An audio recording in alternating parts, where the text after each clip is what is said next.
I want to talk about a phenomenon. I want to talk about a phenomenon, which is that Russia is basically a Mad Max army at this point. Russia's army doesn't feel like a professional military force, less than kind of like the Raiders from Fallout when you look at the type of equipment that some of them are using right now. I'm being a little hyperbolic. Obviously, the unit you are will have a huge impact on what type of equipment you get. If you're Russian Special Forces, you're probably going to get better equipment than if you're LPR DPR. If you're LPR DPR, you might end up getting like a rifle that's like, I don't know, 80, 90 years old and like old 1960s, 1950s tanks and armored troop carriers, right? If you're some of the new conscript, if you're Private Conscriptovich, then you're going to be put in a metal coffin to charge into the front line. If you're a Wagner prisoner, they might, I don't know, they might just give you like a big stick. They might just give you a big stick and say, have at them, good luck, okay?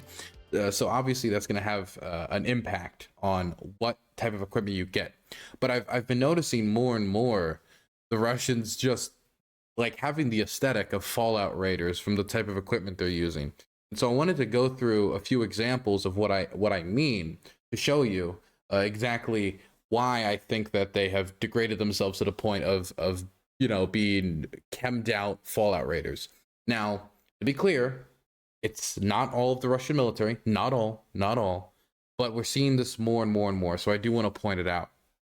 Here's one example. This is a Forbes article that was released about 4 days ago saying desperate Russian forces are sticking 80-year-old naval guns on 70-year-old armored tractors. Now, non-credible defense, which is a like, I don't know, I guess you can call it the Raytheon fan subreddit, or a bunch of other subreddits and Twitter accounts, and everybody was having so much fun with this image. Look at this thing.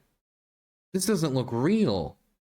So this is a 80-year-old naval gun on a 70-year-old armored carrier. So this is something from the 1950s, having on top of it something from like the 1940s and 50s. Like, this is right here. This should not be happening. And I understand the idea of like, well, they're just trying to get as much firepower out there as possible. But could you imagine the United States when they crossed into Iraq, you know, trying to take Baghdad, trying to topple Saddam's regime? We did it in 28 days. Could you imagine us taking some, I don't know, like some Sherman tank and just like putting like a big old like artillery gun on the side of it, or like a big old naval gun on the side of it, and saying, yes, we're gonna take Baghdad?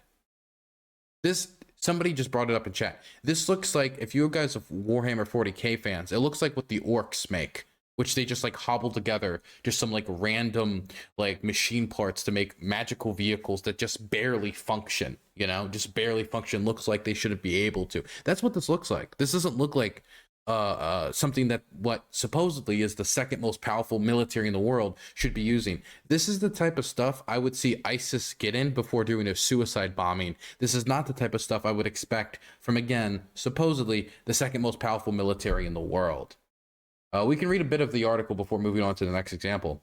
The Russian army is wielding 80-year-old gun mounts originally built to arm patrol boats onto 70-year-old armored tractors and sending them to Ukraine to get captured by the Ukrainian army. The upgunned tracked MTLBs are further evidence of Kremlin's worsening equipment crisis as it struggles to make good its losses in Ukraine. The first of these weirdo MTLBs started showing up in Ukraine last month. On or before February 3rd, Ukrainian forces in Volodar captured from hapless Russian brigades a 13-ton, 2-crew MTLB sporting a 2M7 gunboat turret. The 2M7 is an over-under pair of 14.5mm machine gun behind a steel shield. It entered service with Soviet forces in 1945. 1945. That is the end of the Second World War. Hitler was still alive when this thing first went into service.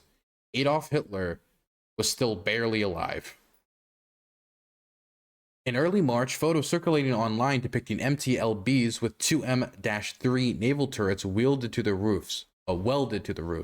The 2M-3 is two 25mm autocannons, one atop the other in an enclosed casing. The 2M-3 made its debut in 19 53. Okay, we can like keep going and go through the rest of this article, but this is just one example. Let's move on to the next example. The next example is from way earlier in the war, so I want to do a big flashback to some of the earlier Mad Max moments. So when the Russians invaded, originally they expected the war to last like 3 days to a week. When that did not happen, and the, you know, open arms of the Ukrainian people is not what greeted them. They were not greeted as liberators, but as occupiers, and they kept getting ambushed and they kept getting their vehicles blown up. The Russians, who were not prepared to be met with stiff resistance, had to then kind of prepare for stiff resistance. And so here's a few examples of the kind of like haphazard kind of just, I don't know, MacGyvering of military vehicles that Russia did. Here is an example of a truck covered in what appears to be wooden logs. Here is one just covered in a steel plate in the front.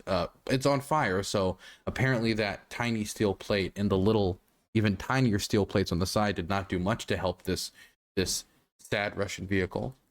Next is this one with more steel platings, and my personal favorite, whatever the fuck this is supposed to be. I don't know what it is, but it's missing all of its tires, and I don't even know if you could see out of that thing. Those metal casings are like peeking out over. They're like sticking into the windows.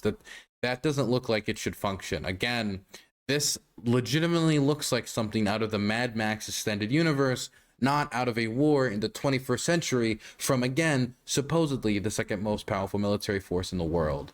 And lastly, to wrap this up, I wanted to show you guys some Russian tourniquets. So a lot of the tourniquets that Russia has are from the Soviet era, and they're made of rubber. And a lot of Russian soldiers have been complaining, and we have seen examples of this in the field as well, of bodies that have been found with broken tourniquets. Their tourniquets made of rubber have been breaking. Now, for those of you who don't know what a tourniquet is, I'm sure there's a few of you in chat. It's like, oh no, Dylan's saying terminology of something that I don't know. Let me explain it quick. A tourniquet is something that you wrap above a wound in order to stop blood flow to wherever it is. For example, here's my arm. Let's say I got shot right like here in my arm.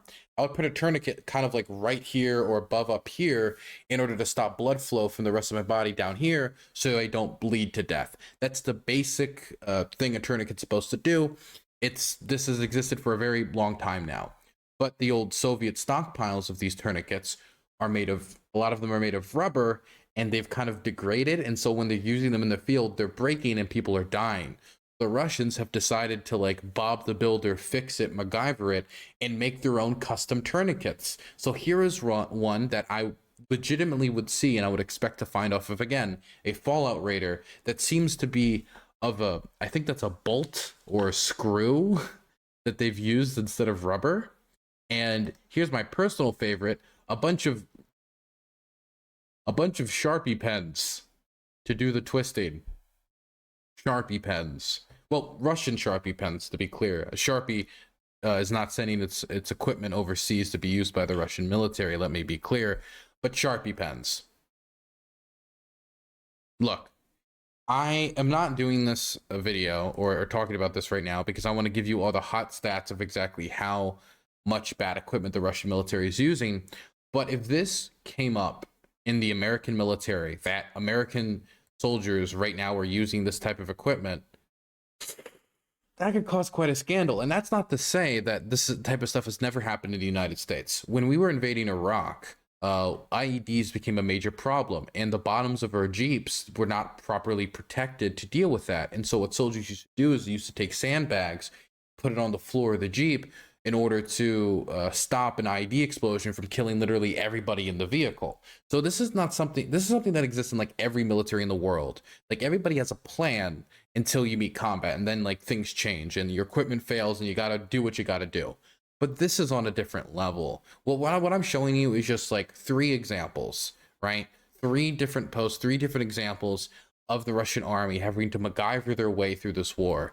I could spend the entirety of this 6-hour stream showing you guys pictures and videos of Russian soldiers being told to use tampons to plug bullet holes, and of old rusty AKs that aren't working, and of the little MacGyver fixes that the Russian military has to do left, right, and center in order to continue functioning. They should not be using these guns from 1945 and MacGyvering them on top of of armored carriers from the 1950s. They should not have to be using Sharpies as tourniquets. They should not be having to do 90% of the MacGyvering that they're doing. Some MacGyvering is understandable because it happens, it's warfare. But a decent amount of this MacGyvering is just because their equipment is failing. Like the tourniquets, for example. The reason that they're MacGyvering these tourniquets isn't because, oh, we're facing a new unexpected threat, so we need to find a quick fix for it. It's our tourniquets all broke because they suck. So now our soldiers have to make little tourniquets of Sharpies and bolts and screws. It's quite pathetic, but I will say, if Mad Max is ever filmed again, Russia's right there. The Sharpie pen is to write when the tourniquet was applied, not a functional part of the tourniquet. Oh, okay.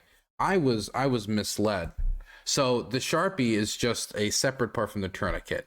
It's just, okay, honestly, okay, now it's slightly improved to just Fallout Raider status. Congratulations, Russia. You have upgraded yourself to Fallout Raider status. Everybody, give Russia a round of applause. Congratulations.